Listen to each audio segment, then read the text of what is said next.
At the age of 34, Neymar Jr., the eternal golden boy of Brazilian football, has seen it all.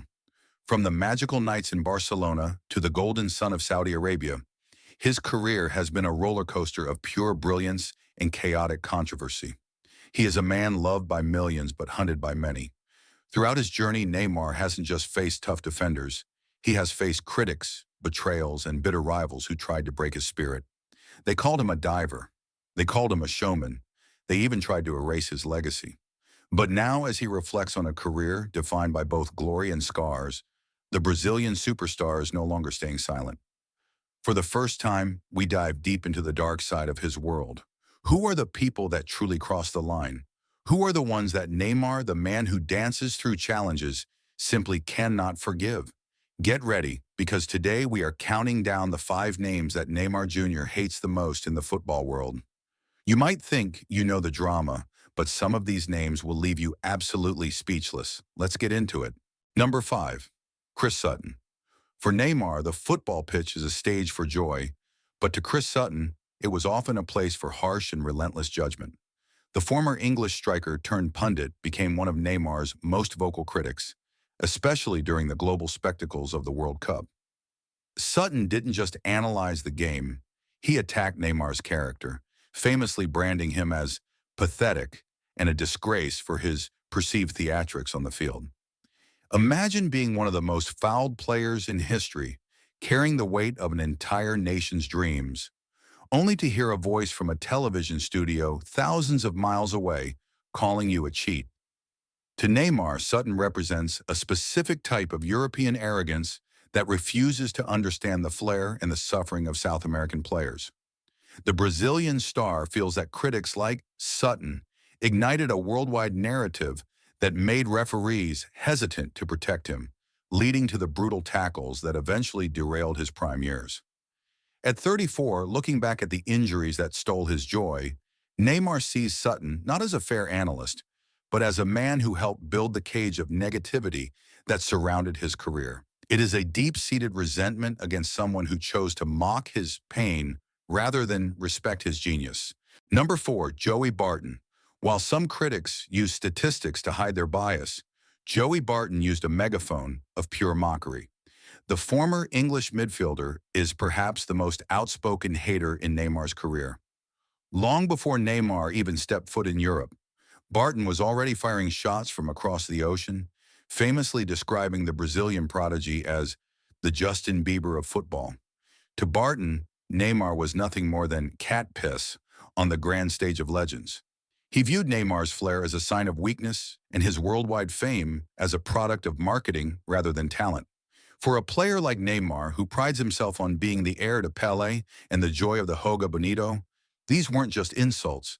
They were a total lack of respect for his heritage. But the hatred runs deeper than just words. Neymar sees Barton as the embodiment of a double standard. While Barton was often praised for his toughness, despite his violent outbursts, Neymar was vilified for being soft. At 34, looking back at a career where he conquered the Champions League and became Brazil's all-time top scorer, Neymar views Barton as a symbol of those who tried to reduce his genius to a mere social media trend. To Neymar, Barton isn't a rival. He is a loud, bitter ghost from the past who never had the skill to understand the magic he was trying to destroy. Number 3, Thiago Jallo. If you want to understand why Neymar sometimes loses his cool, look no further than his explosive encounters with Thiago Jallo. This isn't a rivalry built on words from a TV studio. This is a raw, physical, and deeply personal feud that ignited under the bright lights of League One. During a high-stakes clash between PSG and Lille, the tension between these two reached a breaking point, leading to a double red card and a chaotic confrontation that spilled into the tunnel. To Neymar, Jallo represents the kind of defender who doesn't just play the ball, but seeks to provoke and humiliate through aggression. In the heat of that tunnel scuffle, as security guards struggled to separate them, the air was thick with insults. Jallo publicly accused Neymar of being a childish player who lacked respect for his fellow professionals.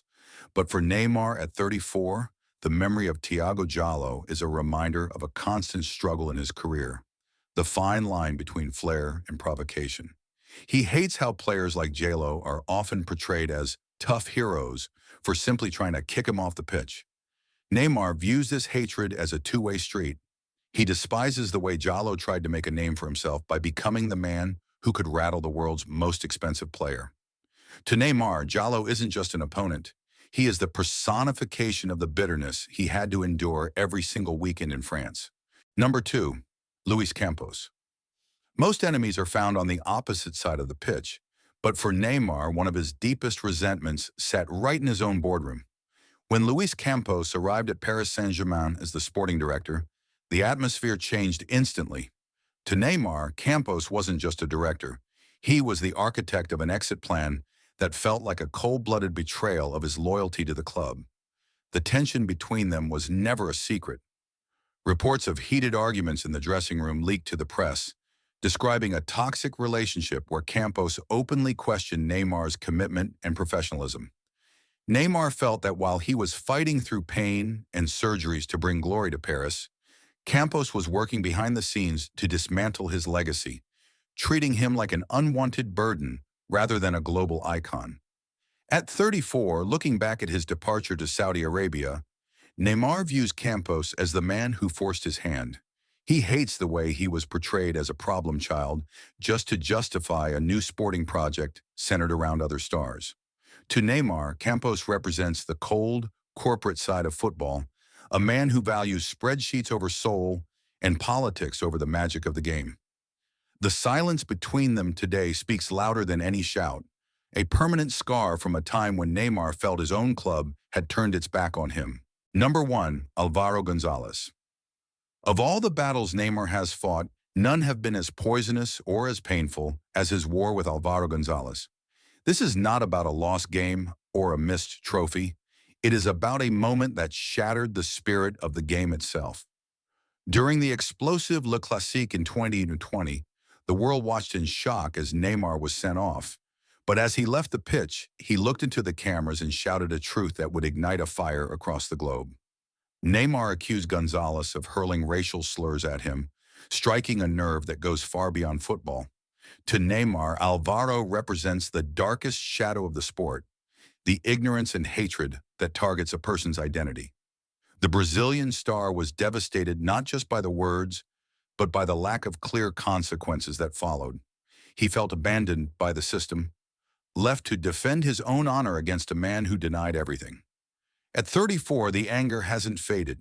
It has evolved into a firm stance against injustice. Neymar hates Gonzalez because that encounter stripped away the joy of the game and replaced it with a cold, harsh reality. To this day, the mention of Alvaro's name reminds Neymar of the night he had to fight for his dignity while the world simply watched. It is a wound that may never truly heal, making Alvaro Gonzalez the one name that Neymar Jr. truly and deeply despises above all others.